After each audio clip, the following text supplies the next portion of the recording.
Well,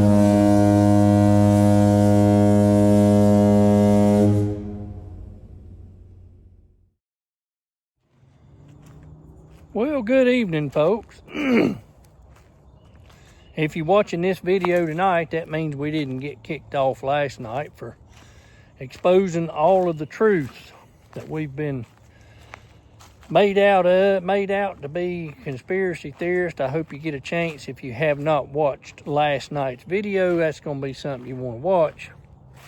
I was truly expecting to get hammered by the platform, and that obviously hasn't happened if you're watching this video. However, they can go back, and it might take them a while and find it, but it seems right now, if you talk about the current administration or reference it, they don't seem to bother it. But they seem to have a real problem with the last administration. If you spoke against it, they would make sure that video did not get pushed out. The same goes right now for the state of North Carolina. If you say anything bad about its leadership and its shortcomings and its disastrous role in what they're doing in Western North Carolina, it gets censored. So you can see how the, I guess you'd say the crayon box falls with the two different party colors. Depending on which one you talk about, depends on which one gets censored. We'll just leave it at that.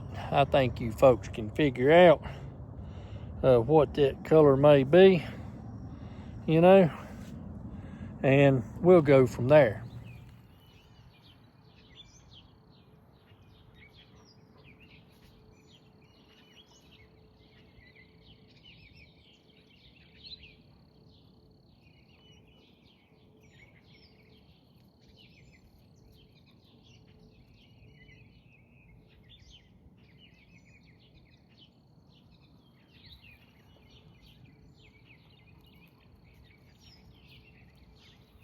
Well, they up there flying today, ain't they, folks?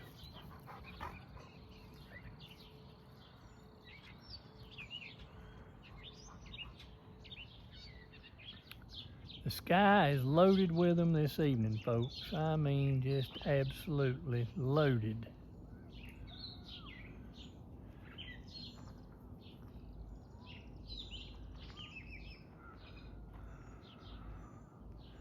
They spraying like crazy.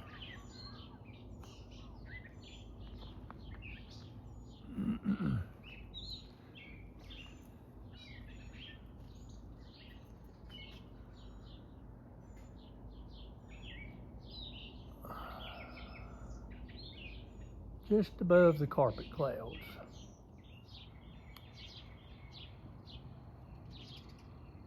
Going like crazy across here, folks.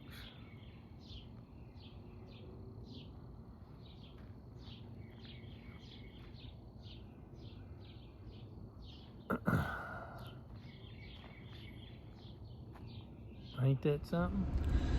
So, folks, you remember right after Hurricane Helene, the then Governor Roy Cooper, now trying to be North Carolina's U.S. Senator, made the statement in New York that North Carolina would be buying out entire communities for climate change. Well, folks, there is no such thing as climate change. I think this was a planned, orchestrated deal, and now that we see the big picture, because when I get through with this video right here, folks, you're going to see the big picture. You need to use last night's video, watch it, and watch this one, and you will see the big picture. You will see the plans of the powerful elite, which are two wings of the same bird, in my opinion. And you'll understand that phrase when you hear that the former governor and current governor, who plans on no help in western North Carolina, the intentions was to buy out entire communities.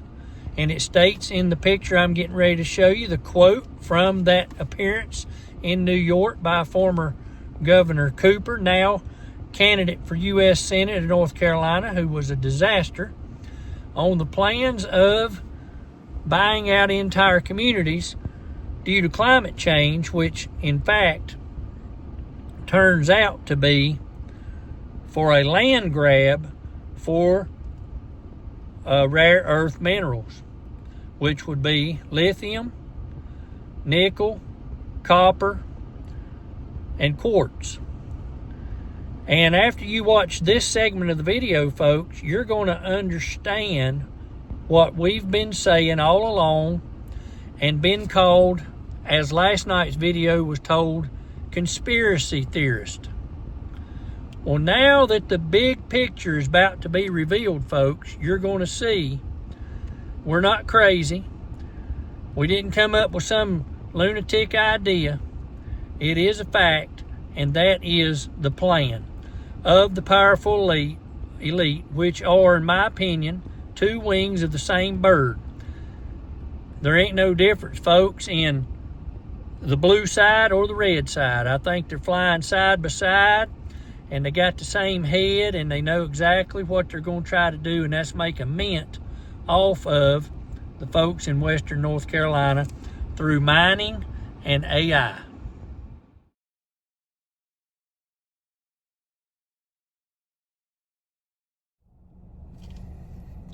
Welcome to Deep River Farm, folks. I appreciate you joining us tonight. Tonight's video is, we're going to be talking about a little bit of a follow-up from the land grab video from last night.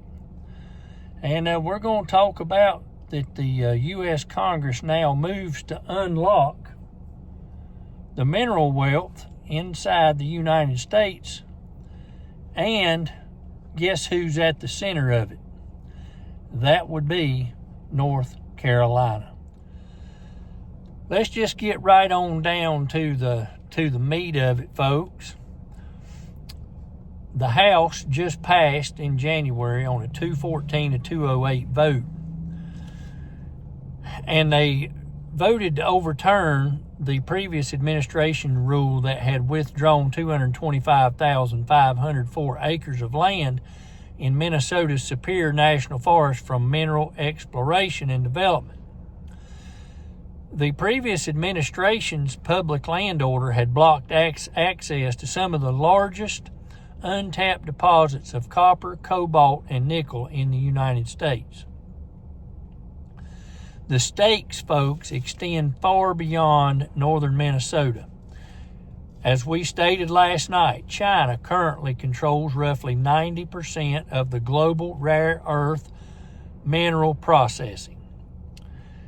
And it's a stranglehold, and it has alarmed the defense planners and national security officials for years. Copper, cobalt, lithium, and nickel are the building blocks of the F-35, guided missiles, nuclear subs, night vision equipment. Folks, did this have anything to do with the removal of the copper penny? And is the nickel, our 5-cent nickel, on the way? These minerals are currently operating the advanced battery systems of the power of the American military machines. They are essential building blocks in the Department of Defense weapon systems. And they're warning that the U.S. faces a high potential for harm to national security in the event of supply chain disruptions. Disruptions that could be triggered by an adversary nation at any time. And that nation, folks, would be China. President Trump has invoked the Defense Production Act to accelerate domestic critical mineral production and to push to reverse the land withdrawal is widely seen as a cornerstone of that larger strategy. The U.S. must ensure that it utilizes a constitutional balance of powers to neutralize the regulatory whiplash and transform temporary executive orders into a stable, long-term framework. And this is for the strategic mineral autonomy. Now, Senator Tom Tillis of North Carolina has been one of the Capitol Hill's most vocal champions of domestic critical mineral production. In 2025, in the month of February, Tillis joined another senator, Democrat from Colorado, in reintroducing the Unearth Innovation Act. This was a bipartisan bill that would establish a Department of Energy program that is specifically designed to drive responsible domestic critical mineral production using next-generation environmentally sound mining technology. It should make mining safer, cleaner, and more efficient, according to Tillis. By the collaboration with agencies and experts, they can create high-quality jobs, enhance safety and equipment with the next generation with skills and training needed to strengthen our critical mineral supply chains. North Carolina now, folks, is ground zero for American lithium. What did we say last night, folks, on our land grab video? Well, here's the follow-up to that. While the debate over HJ Resolution 140 states the lithium hydroxide has a 25-year mining life, supplying a significant amount of U.S. battery manufacturing, which will be in demand. Now, while the debate goes on about the Resolution 140, the underlying urgency it reflects hits especially close to home in the Tar Heel State. North Carolina sits atop the Carolina 10, I'm probably going to butcher this, Spodumene Belt, one of the richest lithium deposits anywhere on Earth. Wow. So now they're saying that Appalachia is one of the richest lithium deposits on Earth.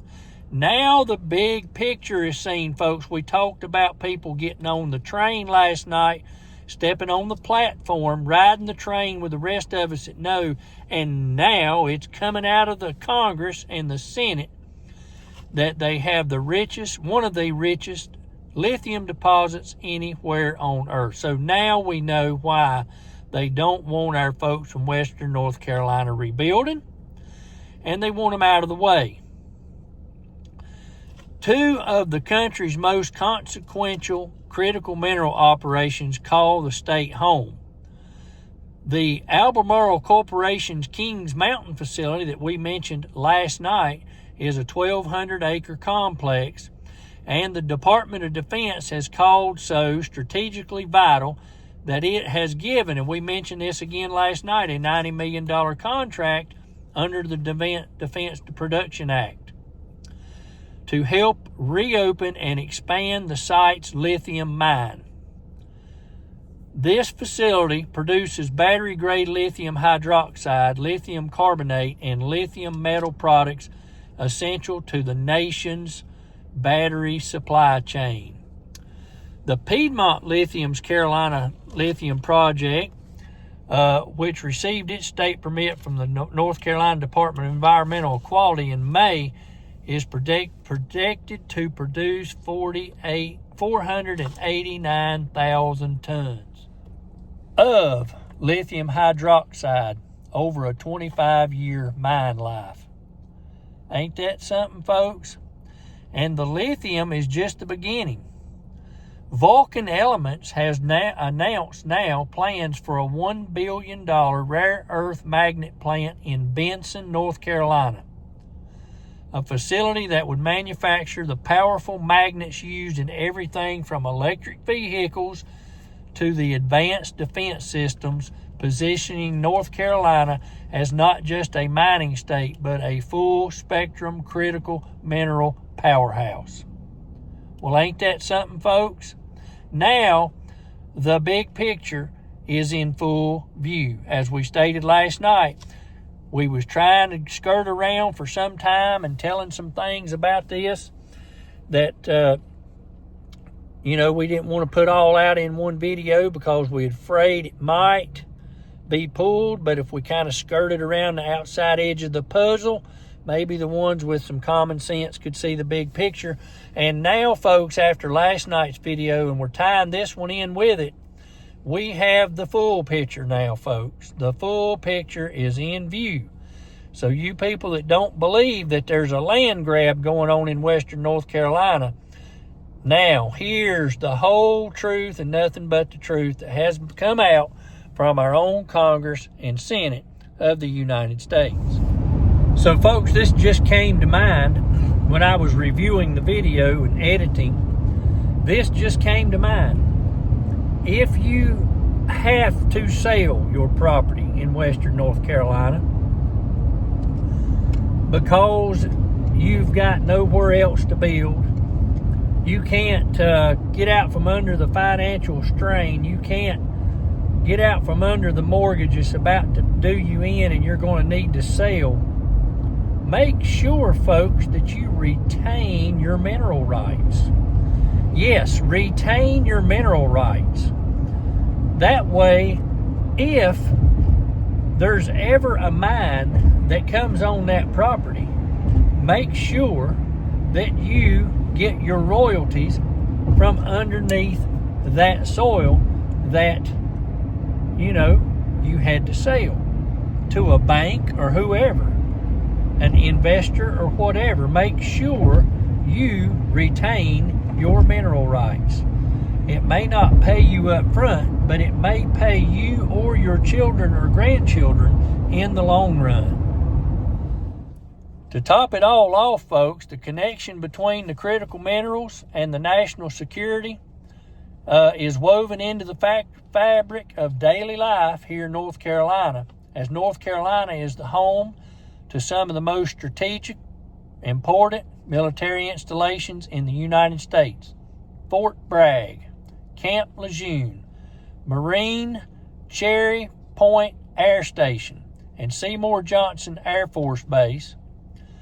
And every F-15 that takes off from Seymour, every airborne ranger who rappels with a helicopter at Fort Bragg, every Marine who embarks from Camp Lejeune, folks, they are the mainstays of our military, and it's going to be something.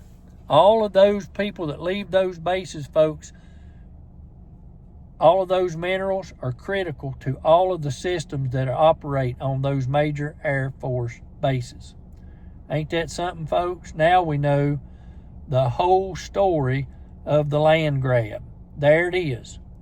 There it is, folks. You've seen it, heard it last night, and here's the completion to the story. So all of those pilots from Fort Bragg, Camp Lejeune, Cherry Point, Seymour Johnson, Pope, everyone that embarks are all downstream consumers of the very mineral sitting beneath the soil of the Piedmont and foothills of this state. Ain't that something? Ain't that something? Well, folks, leave a 9-word comment. We just try to expose what's going on, the purposes behind it, and now you see, as Paul Harvey used to say, the rest of the story. Folks, I appreciate you joining me here this evening on Deep River Farm. As you know what the true intentions are for last night's video, if you missed last night's video, go back and watch it, and you'll have your eyes opened up. But here it comes from the U.S. Senator Tom Tillis of North Carolina, explaining exactly what's going on in western North Carolina. Thanks a lot. Have a blessed day.